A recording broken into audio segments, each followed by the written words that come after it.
由准家文教基金会、准家慈善基金会慢慢来教育市集。胜利之声广播公司以及电声电台共同合办的2025 Podcaster 儿童广播营正式登场，带领学员透过实作甲团队合作，学习节目企划、录音的技巧、声音表达等实务技能，并结合影像发展目标 SDGs 主题，进行节目内容的创作，借由声音传达关注生态、性别平权、优质教育等议题。2025年的 Podcast 儿童广播营呢，我们这次结合了我们的台南市政府社会局，还有我们的儿童及少年代表协会，我们出的绘本《小恐龙的 CRC 奇幻之旅》，我们要让小朋友们以绘本来做完整的一个广播剧的一个表现。另外呢，我们也结合了就是我们的联合国 SDGs 有17项的目标，我们其中选了4项，包括陆域、海域、优良教育以及性平。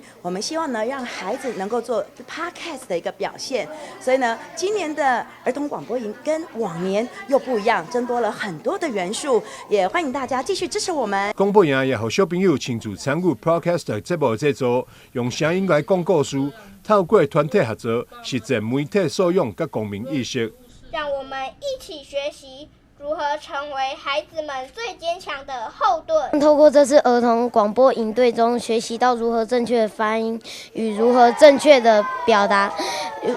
如何正确的表达技巧。我最期待的一堂课是新闻实作课程。我们老师请我们选择在 SDGs 17项指标中选定一个主题来做录音。我已经第二次参加这里，我希望这次能比上次学到更多东西，也希望自己比上次的表现更好，一天比一天更好。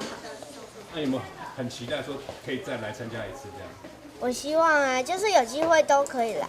准基金会董事长李明伟表示，自2004年起，每年暑假拢会针对各项活动举办夏令营，受到真侪家长的支持甲喜爱。参与的活动除了来自台湾各县市，嘛有不少参加过的学生，连续2-3天拢来报名，是真受到欢迎的夏令营之一。透过营队一系列课程学习口语表达、媒体识读甲科技应用能力。结合108课纲，充实学生的学习历程，运用新媒体，展现上有自信的家己。儿